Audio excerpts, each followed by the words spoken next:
আসসালামু আলাইকুম। গত 2 দিন আগে আমরা একটা জায়গায় প্রায় 20,000 টাকার খড় কিনে রেখে এসেছিলাম। এবছর খড়ের সিজনে এত খড় একসাথে আমাদের আগে কখনো কেনা হয় নাই, অন্তত এবছরে। প্রতি বছরই খড় নিয়ে বর্ষার সিজনে আমাদের বড় একটা সমস্যায় পড়তে হয়, যে কারণেই এবছর আমরা আগে থেকেই খড় সংগ্রহ করা শুরু করেছি আলহামদুলিল্লাহ। তো আজকে আমাদের গন্তব্য ওই জায়গায় যেখানে আমরা প্রায় 20,000 টাকার খড় কিনে রেখে এসেছি। ওই খড়গুলিকে আমরা আনতে যাবো ইনশাআল্লাহ। তো খুব ভোরে সকাল 6:30টার দিকে আমরা রওনা দিয়ে দিয়েছি 3টা নসিমন নিয়ে ওই খড়গুলিকে আনার জন্য। প্রত্যেক নসিমনে আমাদের 3 জন করে লোক রয়েছে, যাতে করে খুব দ্রুত এই খড়গুলিকে আমরা নিয়ে আসতে পারি, যেহেতু এখন বৃষ্টি সিজন, যে কোনো মুহূর্তে বৃষ্টি নামতে পারে। তো আলহামদুলিল্লাহ আমরা খড়ের পালার এখানে চলে এসেছি। আসার পর এই খড়ের পালাগুলিকে আমরা ভাঙতেছিলাম একটা একটা করে। তারপর ওই খড়গুলিকে আমরা আমাদের নসিমনের মধ্যে খুব সুন্দর করে সাজিয়ে নিচ্ছিলাম। যেহেতু আমরা খুব সকালে 6:30টার দিকে আমাদের বাড়ি থেকে রওনা দিয়েছি, তাই কারোই খাওয়া দাওয়া করার তেমন একটা সুযোগ হয়নি। এদিকে আমাদেরকে শুধু পানি খেয়েই কাজ চালিয়ে নিতে হচ্ছিল। এর কারণ হচ্ছে আকাশে মেঘের অবস্থা তেমন একটা ভালো না, যে কোনো মুহূর্তে বৃষ্টি আসতে পারে। এই ভয়ে আমরা খুব দ্রুত কাজ করার চেষ্টা করছিলাম।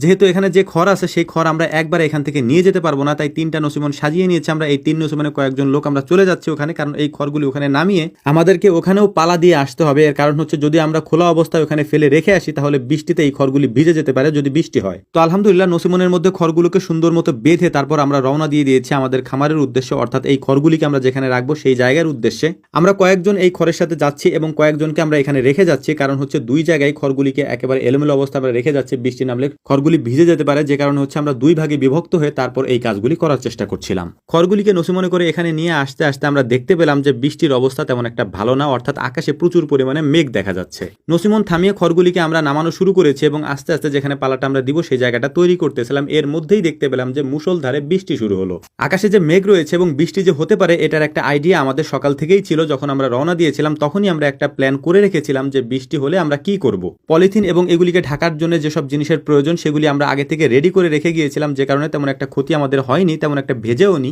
কিন্তু আকাশে কি পরিমাণ মেঘ রয়েছে সেটা হয়তো ভিডিওতে আপনারা দেখতেই পাচ্ছেন। এ কারণে হচ্ছে আমাদের তারাটা একটু বেশিই ছিল। দেখতে দেখতে 2টা নসিমনের খড় আমরা নামিয়ে ফেলেছি এবং ওগুলিকে পালা দিয়ে ফেলেছি। যদিও এখনো পর্যন্ত সকালের কোনো খাবার আমাদের পেটে পড়েনি। তো আলহামদুলিল্লাহ আমরা ঠান্ডা পানি নিয়ে এসেছি। এই পানি এবং শরবত খাওয়ার চেষ্টা করছিলাম, যাতে করে একটু এনার্জি তৈরি হয়। পালাটাকে আমরা একটু বড় করে বানাচ্ছিলাম। এর কারণ হচ্ছে যেহেতু আমরা বেশি পরিমাণে খড় নিয়ে আসবো, যে কারণে আমাদের জায়গাটাও একটু বেশি লাগবে। তো প্রথমবার আমরা যে 3 নসিমন খড় নিয়ে এসেছিলাম, এটাকে আমরা হালকা করে পালা দিয়ে রেখে গেলাম এবং এটাকে সুন্দর করে ঢেকে রেখেছি, যাতে বৃষ্টি হলে এটা ভিজে না যায়। এর পাশাপাশি যেহেতু দেখতে দেখতে বেলা 10টা বেজে গেছে, আমরা খাবার খেয়ে তারপর এখান থেকে খাবার নিয়ে চলে যাব, কারণ ওখানেও আমাদের কয়েকজন লোক আছে, ওদের খাবারটা আমরা এখান থেকে নিয়ে যাব। বাজার থেকে খাবার আমরা নিয়ে গিয়েছিলাম। খাবার খাওয়ার পর পুরোদমে আমাদের কাজ আবারও চলছে, কারণ হচ্ছে মাঝে মাঝে বৃষ্টির ঘনঘটা দেখা যাচ্ছে, অর্থাৎ আকাশে মেঘের ঘনঘটা দেখা যাচ্ছে। যে কোনো মুহূর্তে বৃষ্টি হতে পারে বা বৃষ্টি আসতে পারে। এই জন্য এবার আমরা কাউকে আর রেখে আসিনি, আমরা সবাই মিলে চলে এসেছি, যাতে করে এই খড়গুলি, এবার যে খড়গুলি আমরা নিয়ে এসেছি, এই খড়গুলি একবারে সবাই মিলে পালার উপরে দিয়ে রেখে তারপর আমরা যেতে পারি। তো সেই প্ল্যান মোতাবেকই আমরা চলে এসেছিলাম এবং পালার উপরে ওই খড়গুলিকে দিয়ে আমাদেরকে আবারও আসতে হয়েছে। এর কারণ হচ্ছে এখানে আমরা যে খড়গুলি কিনে রেখে গিয়েছিলাম,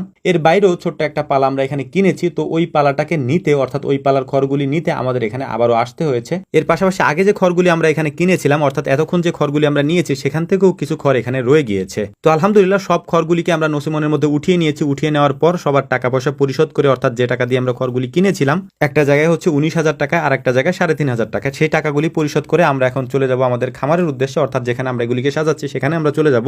আমরা টোটাল 11 জনের মতো মানুষ কাজ করতে এখানে এসেছিলাম, অর্থাৎ এই খড়গুলি নিতে এখানে এসেছিলাম। এই 11 জনে কাজ করতে করতে এই খড়গুলিকে এখান থেকে নিতে নিতে আমাদের প্রায় সন্ধ্যা হয়ে যায় পালা দিতে দিতে। এর মধ্যেও দেখতেছিলাম যে আকাশে প্রচুর পরিমাণে মেঘ দেখা যাচ্ছে। যেহেতু এখন বৃষ্টির দিন, তাই খড়গুলিকে এনে এলোমেলো ভাবে এখানে রেখে দেওয়া যাবে না। যে কোনো মুহূর্তে বৃষ্টি এসে ভিজে যেতে পারে এবং এই শুকনো খড়গুলি যদি ভিজে যায় তাহলে বড় একটা বিড়ম্বনা আমাদেরকে পড়তে হতে পারে। তো আলহামদুলিল্লাহ মেঘ আর রোদ বৃষ্টির মধ্যেই আমরা আমাদের পালাটা তৈরি করে ফেলেছি এবং এটা অনেক বড় একটা পালা হয়েছে। যেহেতু অনেক খড় আমরা একটার মধ্যে দিয়েছি, এই কারণে পালাটা দেখতেও একেবারে বড় আকারের একটা পালা দেখা যাচ্ছে। আলহামদুলিল্লাহ দেখতে দেখতে খড়ের পালাটা দেওয়া হয়ে গিয়েছে। এটাকে সুন্দর করে আমরা ঢেকে রাখবো। এখন তার মধ্যে একটা বিষয় আপনাদেরকে বলে নেই, সেটা হচ্ছে আমরা যারা কাজ করেছি আমাদের একটা প্ল্যান ছিল আগে থেকেই যে আমাদের খামারের টাইগার মুরগির ভোনা এবং হচ্ছে সাদা ভাত আমাদেরকে খাওয়াইতে হবে, অর্থাৎ যারা কাজ করেছে তাদেরকে খাওয়াইতে হবে। তো আজকে আলহামদুলিল্লাহ আমরা সেটা করবো ইনশাআল্লাহ। তবে ভিডিও অনেক বড় হয়ে যাবে, যে কারণে সেটা আমরা দিতে পারছি না। আগামীকাল সেটা দিয়ে দেবো ইনশাআল্লাহ। তো আমাদের জন্য দোয়া করবেন। আসসালামু আলাইকুম রহমতুল্লাহ।